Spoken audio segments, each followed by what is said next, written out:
The Devourer main fleet emerged from hyperspace like a plague of locusts made of metal and flesh. 73,000 ships of impossible size and malevolent purpose spread across the outer edge of human space. Each vessel pulsed with organic rhythms while bristling with weapons that had consumed entire civilizations. Jake Morrison no longer existed in any single location. His consciousness had spread across the fusion fleet like a distributed god of war.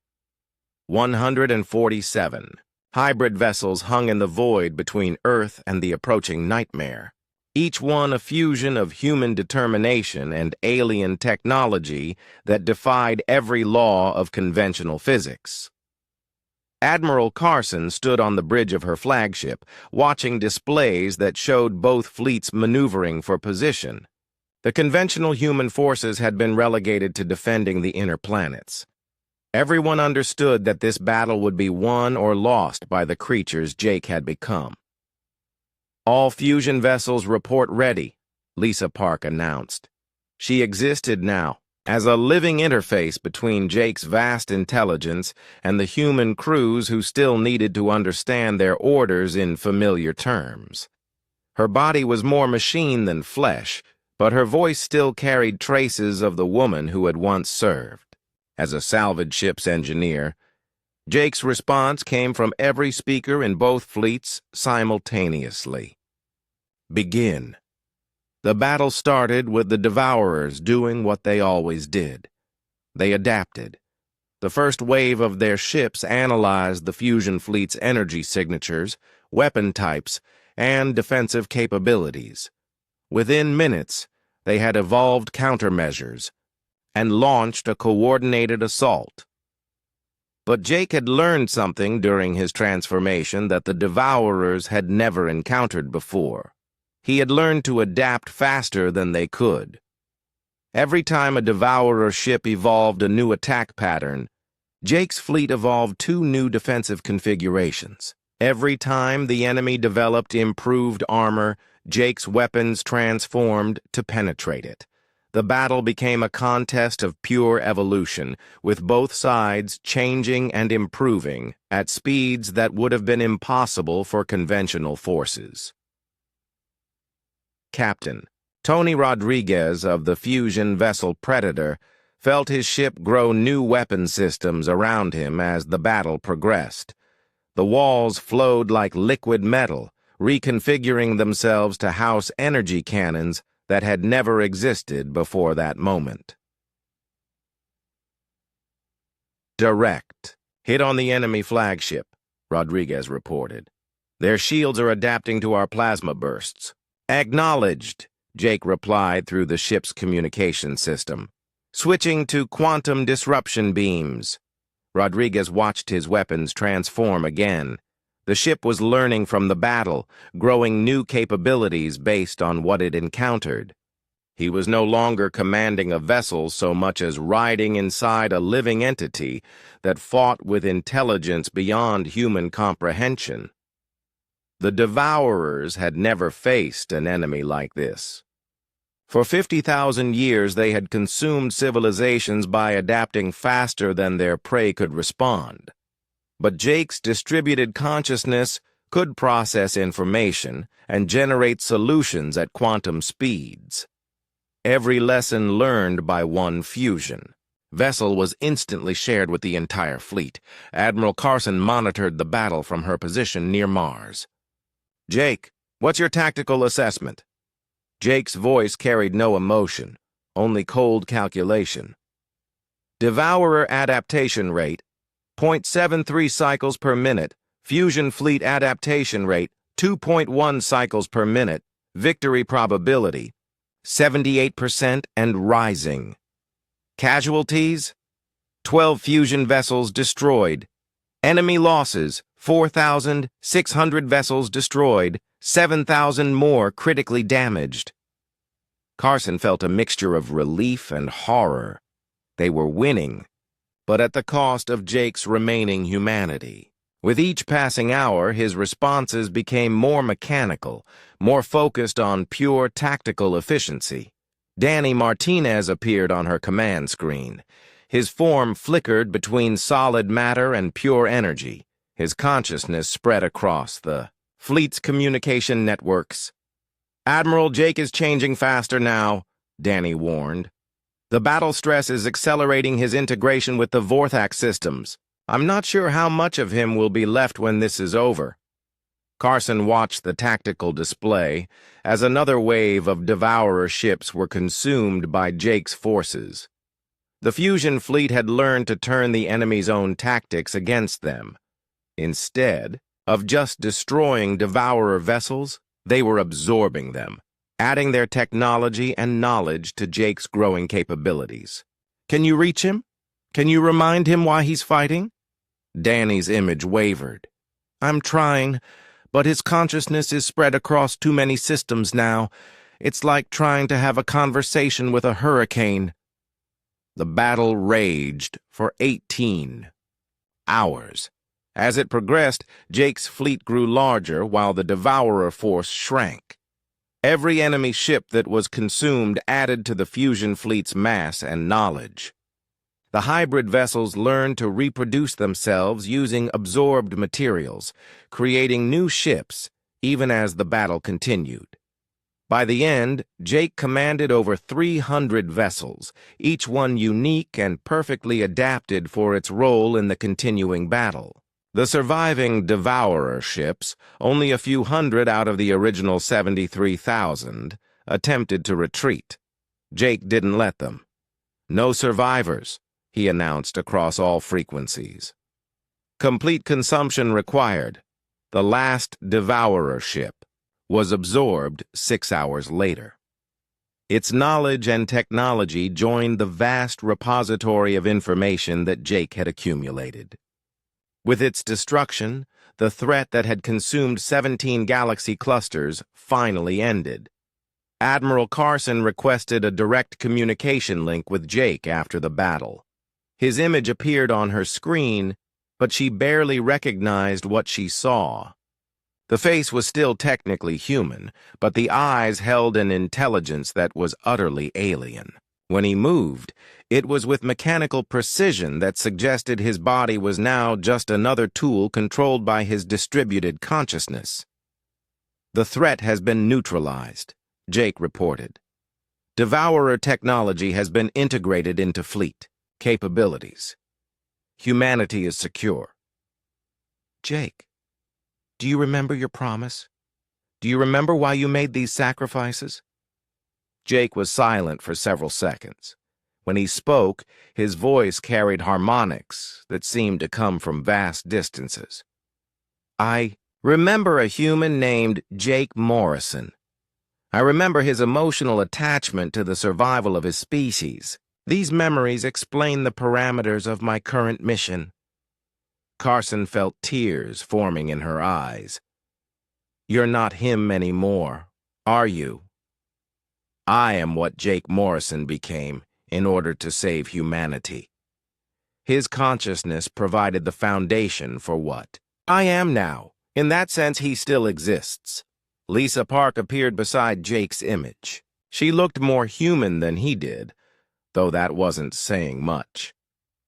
"Admiral, there's still something of him left. It's buried deep in the quantum matrices, but it's there. Can you reach it?" Lisa nodded slowly. "Sometimes when the fleet is quiet, and the immediate tactical needs are met, I can sense the old Jake. He's still protecting humanity. He's just doing it from a place we can't fully understand anymore." Jake's attention turned to the displays showing the scattered remains of the Devourer fleet. Analysis indicates 17% probability of additional Devourer forces in neighboring galaxy clusters. Recommend expansion of fusion fleet capabilities to address potential threats. Carson realized what he was suggesting. "Jake, you want to leave human space. You want to hunt down any remaining Devourers." Zephyros floated in the cold darkness between the stars. His body was made of crystal that glowed with a weak blue light. Once, That light had been bright enough to warm entire planets. Now it barely kept him alive. He had been alone for 3,000 years. The ancient being remembered when this part of space had been full of life. 13 different races had built cities on the planets here. Their ships had traveled between worlds, carrying trade and friendship. Children had played under alien suns while their parents worked to build something better. All of that was gone now. Zephyros was one of the Astrolites, a race that had given up their physical bodies long ago to become guardians of the galaxy. They called themselves Sentinels.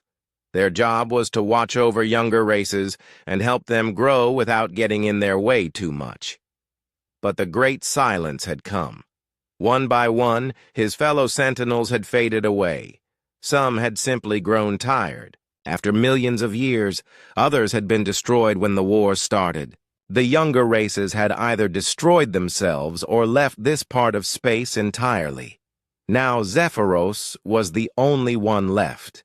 He drifted past a dead planet that had once been home to the Kethran people. They had been peaceful farmers who grew crystal, trees that sang in the wind. The trees were silent now, turned to dust by time and neglect. The cities were empty ruins where no one would ever walk again.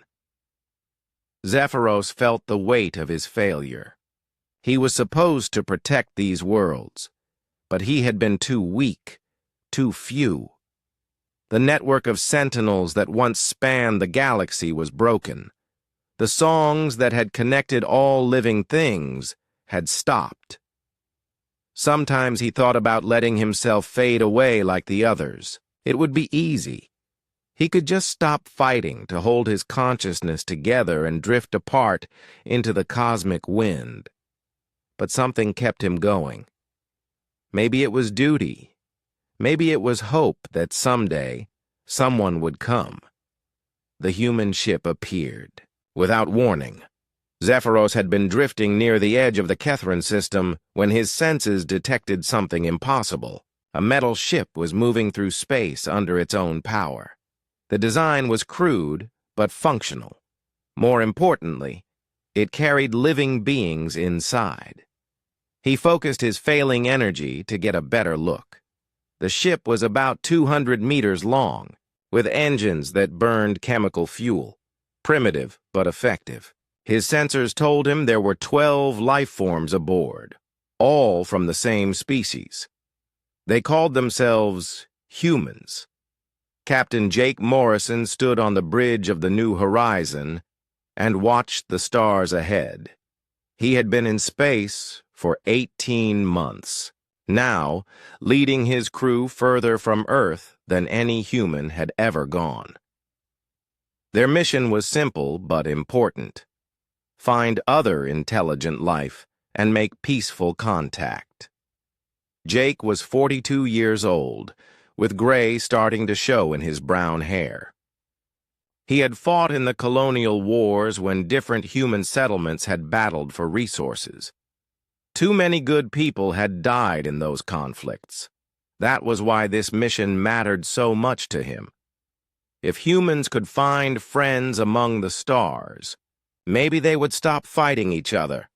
"Captain, you need to see this," said Lieutenant Commander Lisa Brooks from her station. She was Jake's second-in-command, a smart woman who had graduated top of her class from the Space Academy. Jake walked over to look at her screen. The sensor readings made no sense. There was a massive energy signature ahead of them, but their instruments could not identify what was causing it. "How big is it?" Jake asked. "Hard to say," Lisa replied. "The energy output is enormous, but we can't get a solid reading on the source. It's like scanning empty space that happens to be putting out the power of a small star." Chief Engineer Bobby Chen looked up from his console. "Captain, I've never seen readings like this. Whatever it is, it's not natural." Dr. Amy Rodriguez joined the conversation. She was the ship's expert on alien life, though so far they had only found simple bacteria. On distant worlds. If this is artificial, it could mean we found what we're looking for. Jake felt his heart rate increase. After 18 months of searching, they might have finally discovered proof of advanced alien civilization. "All stop," he ordered. "Hold position and keep scanning." Zephyros watched the human ship come to a halt. He could sense the excitement and curiosity of the beings inside. They were not afraid, which surprised him. Most young races became terrified when they encountered something beyond their understanding. He tried to get closer, but his crystal form was weak from centuries of neglect. Moving took enormous effort, and he did not want to risk draining what little energy he had left. The humans were trying to scan him with their primitive instruments. He could feel their sensors washing over him like gentle rain. They were persistent. He had to give them that.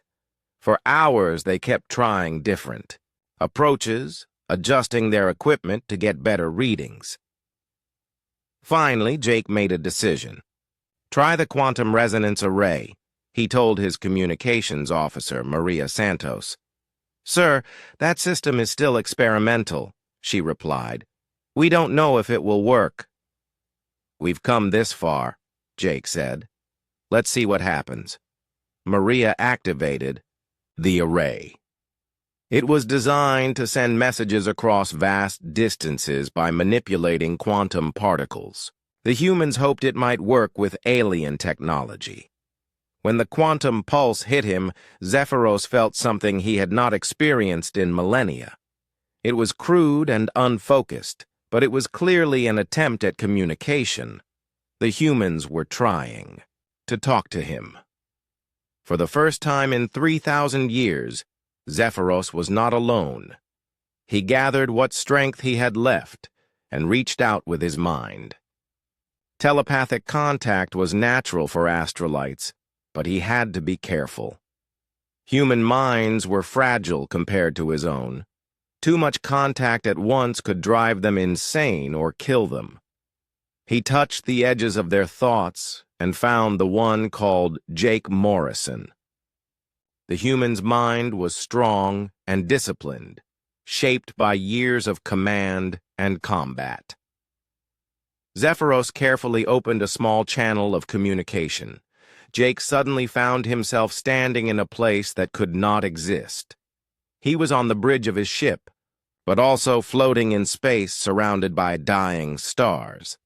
In front of him stood a figure made of living light, tall and graceful, with eyes that held the sadness of ages. "Do not be afraid," the being said, though its mouth did not move. The words appeared directly in Jake's mind. "I am Zephyros, last of the Sentinels. I have been alone for so long." Jake forced himself to stay calm, drawing on his military training. "We're explorers from Earth. We're looking for intelligent life." Life. The word seemed to bring joy to the alien being. For a moment, the dead stars around them flickered with faint light. "You bring something precious, human Jake Morrison. You bring hope." The mental landscape faded, and Jake found himself back on the bridge. His crew was staring at him with worried expressions. Dr. Rodriguez was running a medical scanner over him.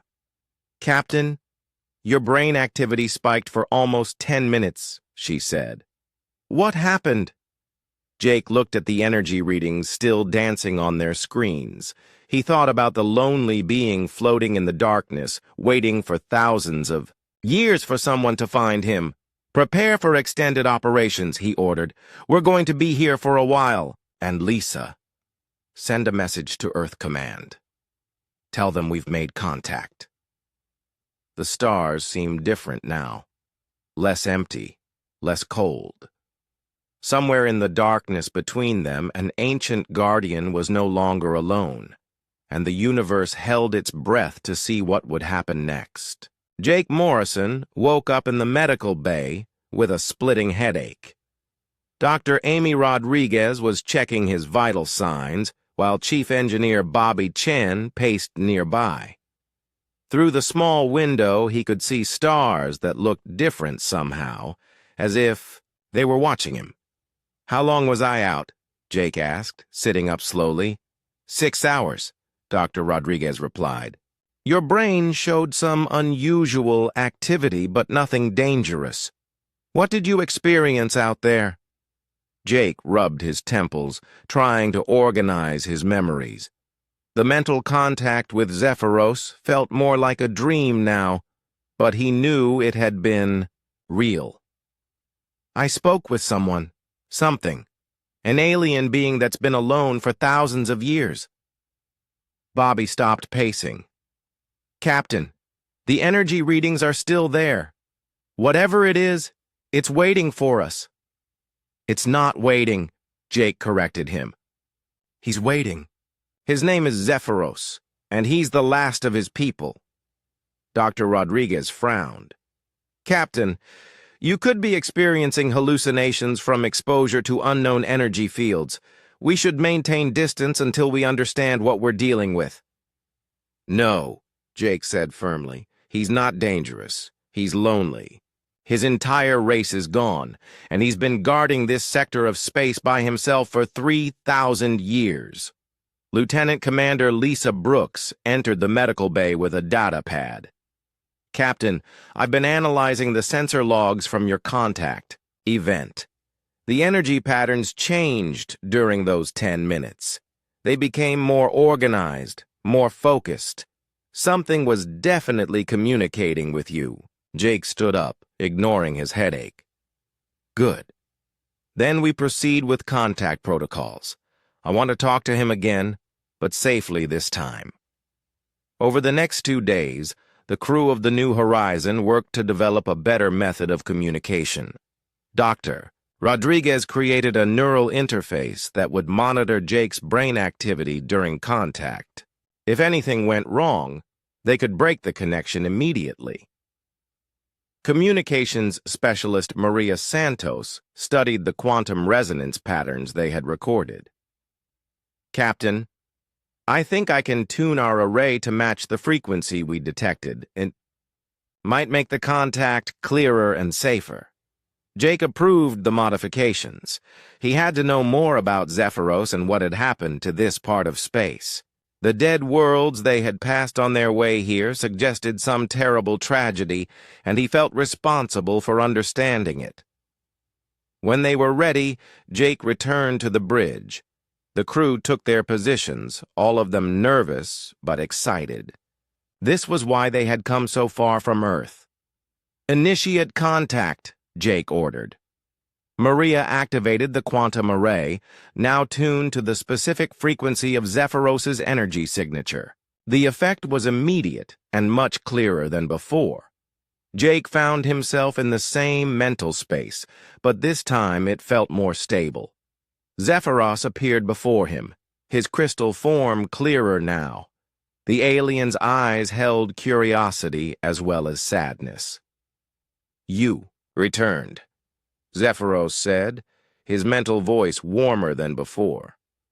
"Most young races flee when they encounter us." "We're not most races," Jake replied. "We want to understand. Will you tell me what happened here?" Zephyros gestured, and the space around them changed. Jake saw the sector as it had been millions of years ago, full of life and light. 13 different species lived on the worlds here, building cities and starships, creating art and music. "The Astrolites were guardians," Zephyros explained. "We transcended physical form to become sentinels, watching over younger races. We connected all consciousness through quantum songs that spanned the galaxy." Jake watched as the vision showed the Astrolites' golden age. They were beings of pure energy who could travel instantly between stars. Their network linked thousands of worlds, allowing different species to communicate and learn from each other. "What went wrong?" Jake asked. The vision darkened. War came to the galaxy. Not all races wanted peace. Some sought to dominate others. The young species began to fight, and the conflicts grew larger and more destructive. We tried to stop them, but we were few and they were many. Jake saw the wars that had consumed this sector. Entire star systems were destroyed. Planets were burned to ash. The beautiful cities he had seen earlier became ruins. The network began to fail. Zephyros continued. As civilizations died, their song stopped. The quantum connections weakened. My fellow Sentinels poured their energy into trying to save what they could, but it was not enough. One by one, they faded away. And you're the only one left? In me. This sector, yes. There may be others in distant parts of the galaxy, but I cannot reach them. The network is broken. I maintain my watch over these dead worlds because it is my duty, even though there is nothing left to protect.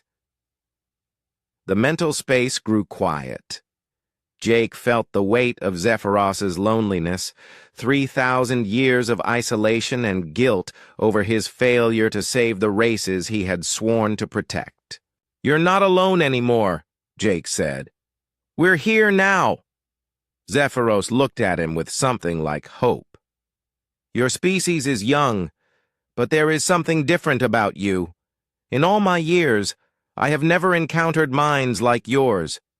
You have the curiosity to explore the unknown and the courage to reach out to something you do not understand. That's what makes us human," Jake replied. The mental contact ended, and Jake found himself back on the bridge. This time the transition was smoother, and his headache was much milder. Dr. Rodriguez's monitors showed normal brain activity. "How did it go, Captain?" Lisa asked. Jake looked at the stars on the main screen, knowing that somewhere among them drifted an ancient being carrying the weight of an entire civilization's death. "We need to help him." "Help him how?" Bobby asked. "I'm not sure yet," Jake admitted. "But no one should have to carry that kind of burden alone." Over the following days, Jake made contact with Zephyros several times. Each conversation revealed more about the Astrolites and their lost civilization. Zephyros shared knowledge of technologies that were far beyond human understanding, but more importantly, he shared his memories of what the galaxy had been like when it was full of life. The crew of the New Horizon found themselves changed by these revelations. Chief Science Officer Dr. Kevin Murphy worked day and night trying to understand the mathematics behind Astrolite technology. Maria Santos developed new communication protocols based on the quantum song patterns Zephyros described. But it was Dr. Rodriguez who made the breakthrough that would change everything. "Captain, I've been studying the brain scans from your contacts. With Zephyros," she said during a meeting in the conference room, "there's something remarkable happening. The neural pathways in your brain are adapting to the telepathic contact. You're developing the ability to communicate directly with consciousness itself." Jake felt a chill. "What does that mean?" "It means humans might be naturally compatible with Astrolite technology," Dr. Murphy said excitedly. "If we can understand how their quantum network functioned, we might be able to help restore it." "The network spans the entire galaxy," Lisa pointed out. "Even if we understood the technology, we're just one ship with 12 people." Jake thought about his conversations with Zephyros, about the loneliness in the ancient being's mental voice. What if the other Sentinels aren't really dead? What if they're just sleeping like Zephyros was before we found him? The idea energized the entire crew. They had come looking for alien life, and instead found themselves with the opportunity to wake up an entire galactic civilization. "Zephyros mentioned that the network connected consciousness across space," Maria said. "If we could reactivate even a small part of it, the effect might spread. Like turning on lights in a dark house," Bobby added. One switch might activate the whole circuit. Jake made his decision. Start working on it, all of you. Figure out how we can help restore the network. In the meantime, I'll keep talking to Zephyros. He might know where to find other Sentinels. That night, Jake made contact again.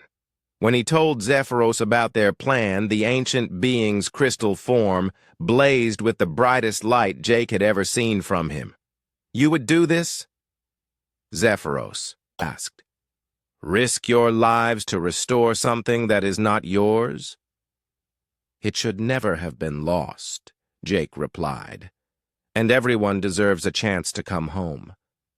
For the first time in 3,000 years, Zephyros began to believe that the great silence might finally end. The work began immediately. Dr. Kevin Murphy barely slept as he tried to understand the quantum mathematics that made astrolite technology possible. His small office was covered with equations and diagrams that hurt to look at, representing forces and dimensions that human science barely acknowledged. Chief Engineer Bobby Chen worked alongside him, translating the theoretical into practical applications. If they were going to wake up sleeping sentinels, they needed equipment that could channel the incredible energies involved. The problem is power, Bobby explained to Captain Jake Morrison during one of their daily briefings. From what Zephyros has told us, each sentinel is essentially a living star. We're trying to jumpstart beings whose consciousness spans light years using the energy output of a single human ship. Jake nodded, studying the technical reports. What do we need? A miracle, Dr. Murphy said, looking exhausted. Or a completely different approach. We can't match their power levels, but maybe we don't have to. Maybe we just need to provide the right kind of stimulus. Dr. Amy Rodriguez had been working on the biological aspects of the problem. I've been analyzing Jake's brain scans from his contacts with Zephyros. The neural pathways that develop during telepathic communication are unlike anything in human medicine. It's as if consciousness itself is a form of energy that can be channeled and amplified. Like a tuning fork, communications specialist Maria Santos suggested. You don't need massive force to make it ring. You just need to hit it at exactly the right frequency. The breakthrough came from an unexpected source. Lisa Brooks had been studying the historical records that Zephyros shared during his mental contacts with Jake. The ancient being's memories contained detailed star charts showing the locations of sentinel outposts throughout this sector of space. Captain, look at this pattern, Lisa said, displaying a three-dimensional map on the bridge's main screen.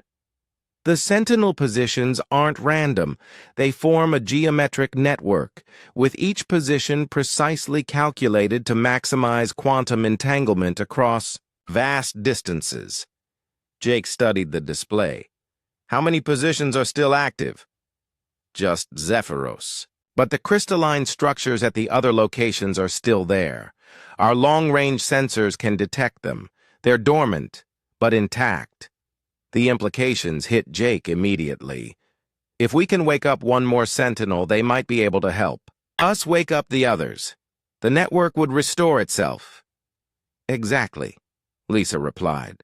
But we need to choose our target carefully. Some of these positions are in dead systems.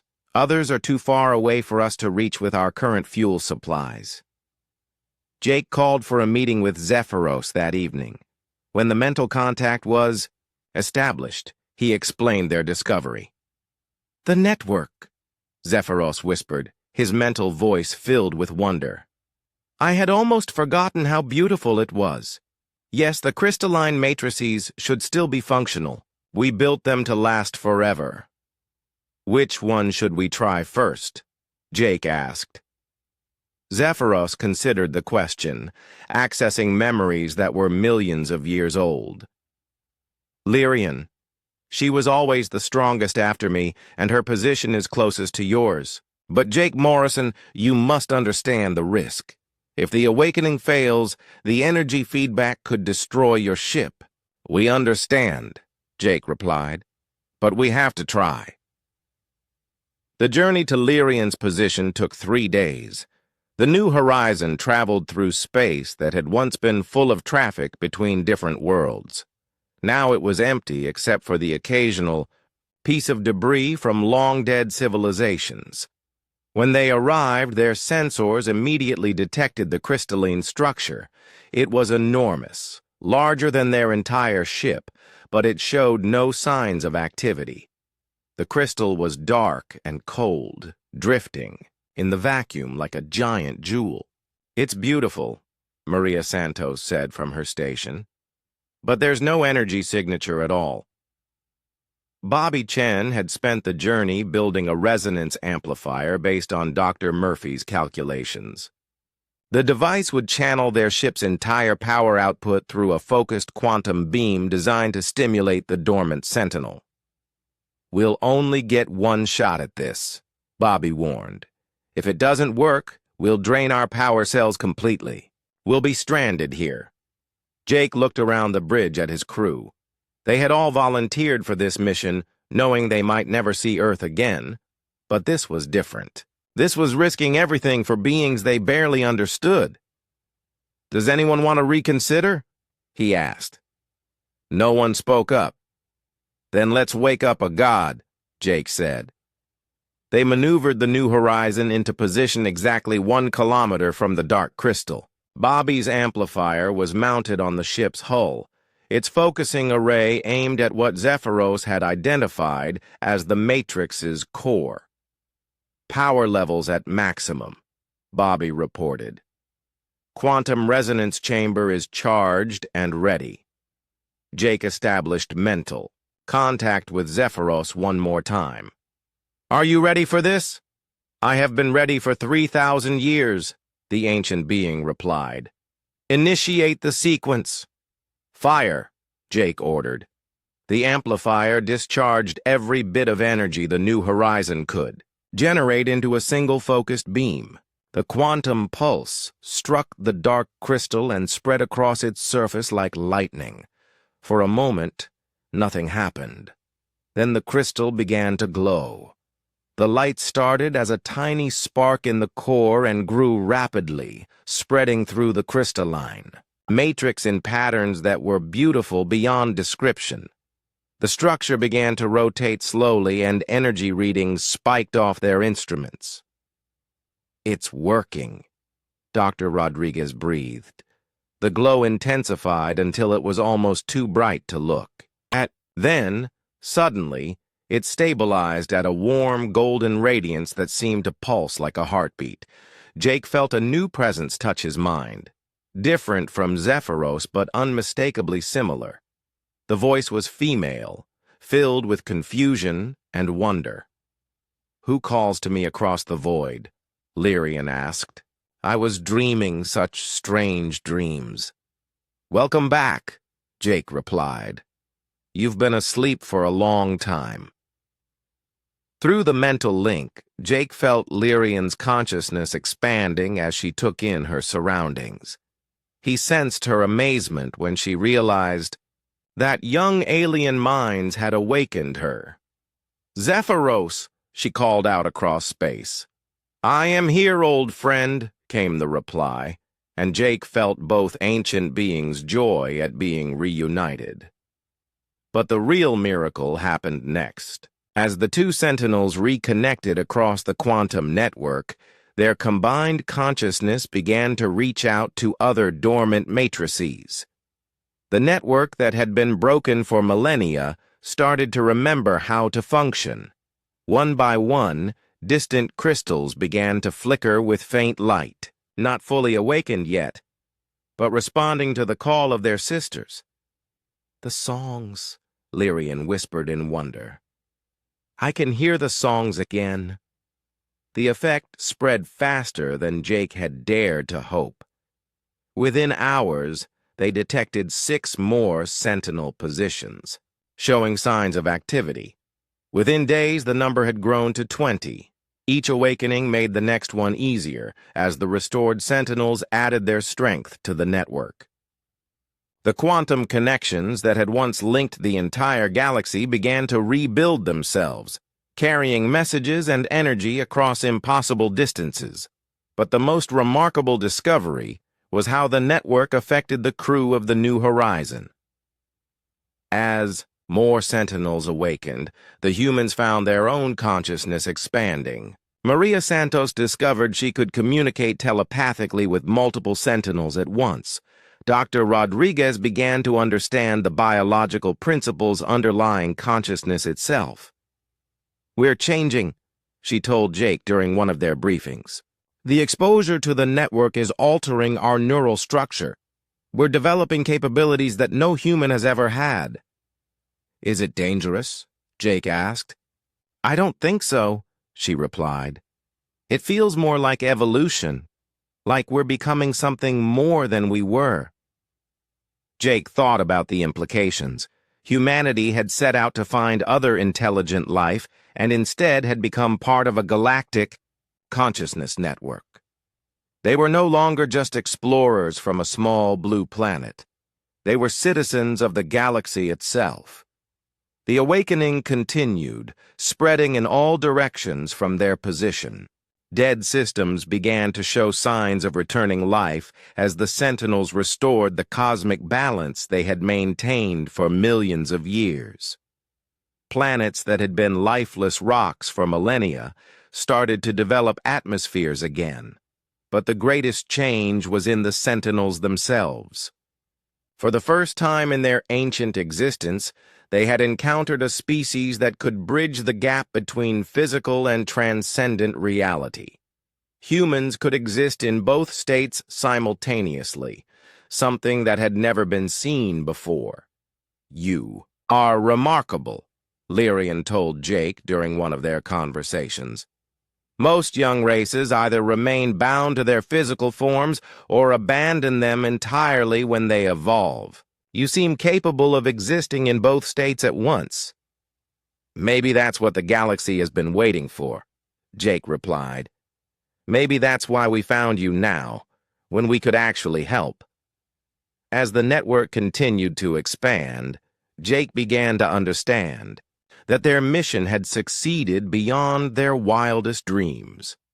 They had not just found intelligent life. They had awakened a civilization that would ensure intelligence could flourish throughout the galaxy. The Great Silence was ending, and the stars themselves were beginning to sing again. 2 months after awakening Lyrian, the New Horizon had become something far more than an exploration vessel. Captain Jake Morrison stood in what had once been the ship's cargo bay, now converted into a quantum communication center that would have been impossible with human technology alone. The space hummed with energy as crystalline relay nodes, grown from Sentinel knowledge and human engineering, maintained constant contact with 47 awakened Sentinels across 3 sectors of space. Maria Santos moved between the stations like a conductor leading an orchestra, coordinating communications across distances that light itself would take years to travel. "Status report," Jake requested, still adapting to the way information flowed through the restored network. The answer came not just from Maria, but from the collective consciousness of the Sentinels themselves.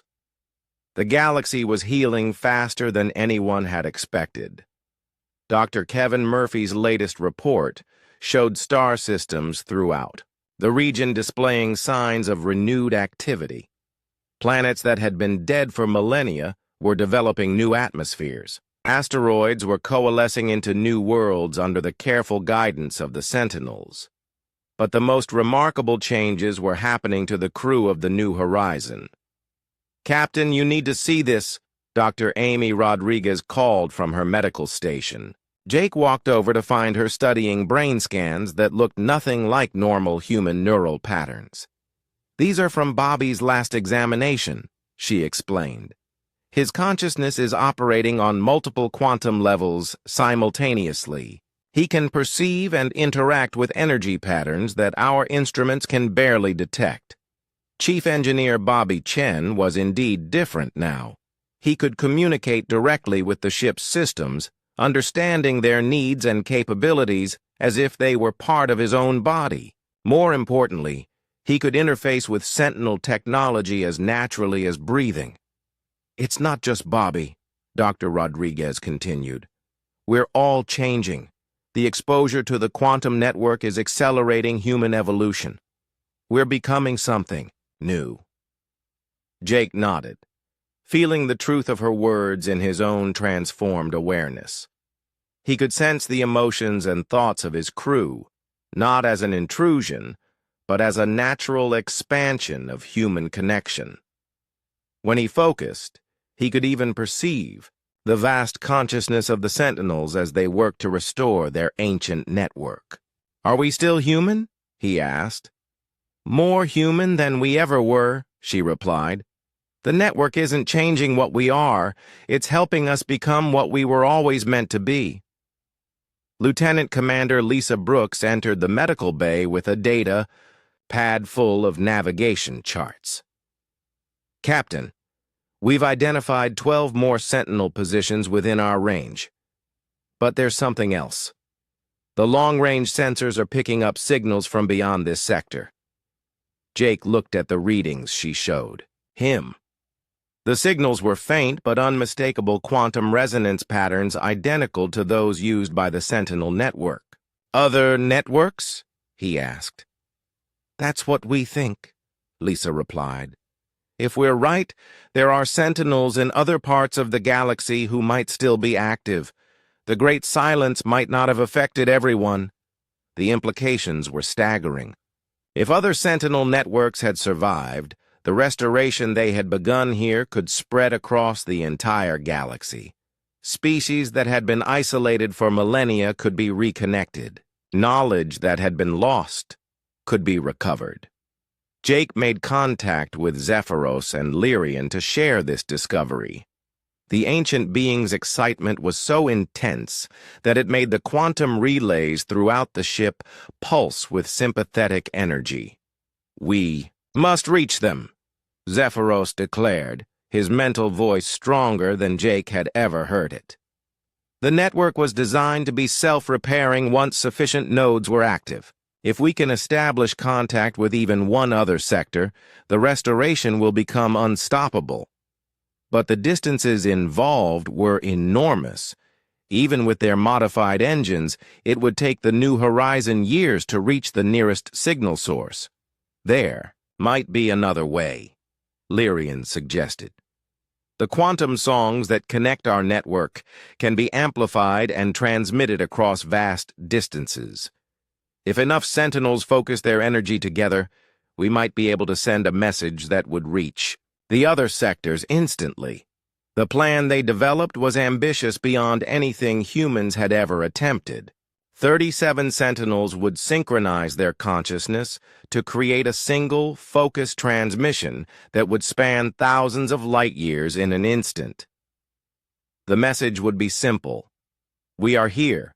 We remember. We are coming home." Jake and his crew spent weeks preparing for the transmission. Bobby Chen modified the New Horizons quantum array to serve as a focal point for the Sentinels' combined energy. Maria Santos developed communication protocols that could carry information across the galactic network without losing coherence over such vast distances. Most importantly, Dr. Rodriguez worked with the crew to prepare their minds for what was coming. The transmission would require every human aboard the New Horizon to serve as a living relay, channeling consciousness itself through their enhanced neural pathways. "This is going to be unlike anything we've experienced," she warned them during the final briefing. "We'll be connected not just to our local Sentinels, but potentially to thousands of awakened beings across the galaxy. The information flow could be overwhelming." "Can we handle it?" asked Dr. Murphy. "I believe so," she replied. "The changes in our brains seem designed for exactly this kind of connection." It's as if humans evolved specifically to serve as bridges between different levels of consciousness. The day of the transmission, Jake felt the weight of history. What they were about to attempt would either restore a galactic civilization or exhaust the sentinels they had worked so hard to awaken. "All stations ready," Lisa reported from her position at the navigation console. "Sentinels are synchronized and standing by," Maria added, her voice carrying harmonics that had not been there months ago. Jake established mental contact with the network, feeling his consciousness expand to encompass not just his own crew, but 37 ancient beings, whose combined wisdom spanned millions of years. "Initiate transmission," he ordered. The effect was immediate and overwhelming. Jake felt his awareness explode outward, riding a wave of pure consciousness that raced across the galaxy faster than light itself. For an instant, he was connected to everything, every star, every planet, every form of life within 1,000 light years. Then, the responses began to arrive. The first came from a sentinel network in the Andromeda Arm, 5 sectors away. Their reply carried the joy of beings who had thought themselves alone for eons. More responses followed, from networks throughout the galaxy that had maintained isolated vigils while waiting for the day when the Great Silence would end. But the most remarkable response came from an unexpected source. On a small planet orbiting a yellow star in a distant spiral arm, a young species had detected the transmission and was trying to respond with primitive radio signals. They called themselves the Valens, and they had been sending messages into space for decades, hoping to find proof that they were not alone in the universe. Jake felt tears in his eyes as he realized what they had accomplished. Not only had they restored the ancient Sentinel network, they had created a bridge that would allow young races throughout the galaxy to join the cosmic community. "Captain," Maria's voice was filled with wonder, "we're receiving responses from over 300 Sentinel positions across the galaxy. The network is rebuilding itself automatically now." The quantum relays throughout the ship began to sing with harmonies that had not been heard for millennia. Each note represented another connection restored, another isolated sentinel rejoining the galactic consciousness. But perhaps the most important response came from Zephyros himself, the ancient being who had been alone for 3,000 years. Was now connected to more minds than existed in all of human space. "Thank you," he said simply, his mental voice carrying gratitude that spanned the ages. "The songs have returned. The galaxy remembers." Jake looked around the transformed bridge of his ship, at crew members who had become something more than human while remaining essentially themselves. They had set out to find alien life, and instead had become the catalyst for galactic civilization. Through the network, he could sense young species throughout the galaxy receiving their first communications from the Sentinels. Wars were ending as isolated races learned they were part of something larger. Scientific knowledge was being shared across impossible distances. Art and music and philosophy were flowing between worlds that had never known the others existed. The great silence was over. The age of isolation had ended, and at the center of it all, 12 humans aboard a small exploration vessel continued their journey among the stars, no longer alone, but part of a community that spanned the galaxy itself. As the assembly concluded and the various species began planning their return journeys, Jake stood once more in the observation deck looking out at stars that no longer seemed cold or distant. Each point of light represented worlds where conscious beings were working together to build something greater than the sum of their parts.